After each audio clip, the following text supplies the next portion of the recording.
Bienes adjudicados son prácticamente los bienes, en este caso en su mayoría inmuebles, que adquiere una institución bancaria cuando no hay un cumplimiento de un pago de una deuda.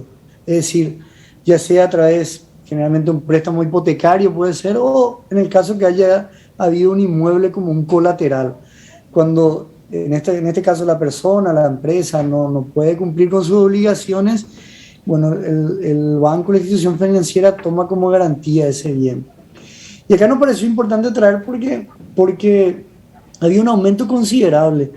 Ahí como podemos percibir en el gráfico, prácticamente en el inicio de la pandemia hay un incremento bastante importante, es casi un 42%, ¿no? Aumenta lo que son los bienes adjudicados que hoy pertenecen al sistema bancario, ¿no es cierto?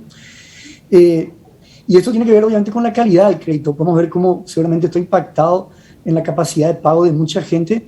Y por otro lado, esto es un tema importante también para las mismas instituciones financieras, porque a veces uno tiene la imagen o uno tiene en la cabeza que el banco te quiere desalojar de tu casa, ¿verdad? Ujú. O sea, el banco quiere que vos le pagues, obviamente, porque el banco te presta con plata que no es suya, ¿no es cierto? Eh, pero generalmente, digamos, el banco no se dedica a bienes raíces o a inmuebles, no tiene ese expertise, no tiene ese conocimiento y no es líquido. Una casa no es liquidez, que es lo que en general el banco es experto y maneja, digamos, esa transición y ese flujo de dinero. Por lo tanto, para el mismo sistema bancario, es un problema que también haya aumentado, digamos, en sus activos los bienes adjudicados. Y ahí vemos, Claudio, un dato importante porque prácticamente si bien este representa simplemente el 2,3% de los créditos otorgados por el sistema bancario al sector no financiero, llega a un 10,8% del patrimonio neto de los bancos. ¿Y por qué digo esto? Porque, claro, un banco toma un inmueble generalmente con un valor menos del valor, digamos, que está, digamos, calculado, tasado, pero en la venta no significa que va a vender a ese precio. Eso no es el valor de mercado que tiene un bien.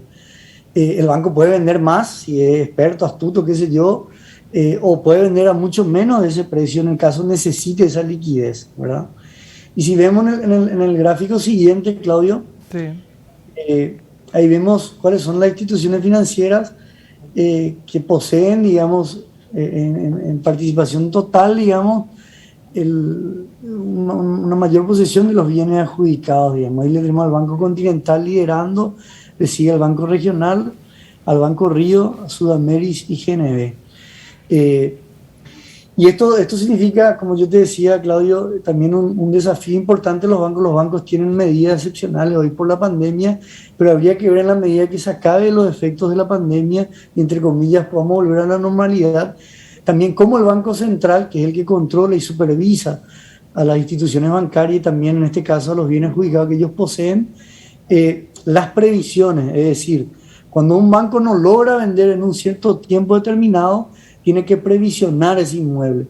Y cuando vos sabes bien, Claudio, cuando vos previsionás, eso te afecta directamente las utilidades a fin de año del ejercicio.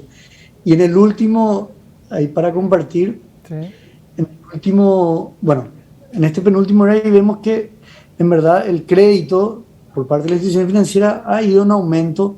Ese último mes hay una pequeña bajada, pero más que nada tiene que ver por el tipo de cambio, que sabemos que en mayo subió mucho respecto a abril, pero el crédito ha ido aumentando el sector no financiero, lo que es una buena señal desde el punto de vista de la reactivación económica y desde el punto de vista de los créditos, pero acá no vemos la calidad.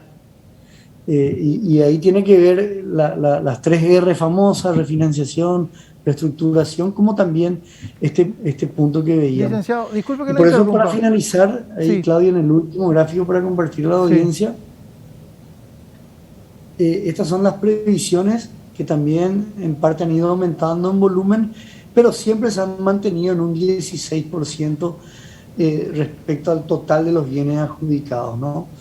Estos también aumentaron, como decía, en volumen, casi un 40%, pero como hablábamos, el valor previsionado, podríamos decir que sigue siendo muy bajo respecto al total de los bienes, y eso, como te decía, es un desafío en la medida que también las instituciones financieras puedan ir vendiendo, subastando estos bienes y ir obteniendo su liquidez, ¿verdad?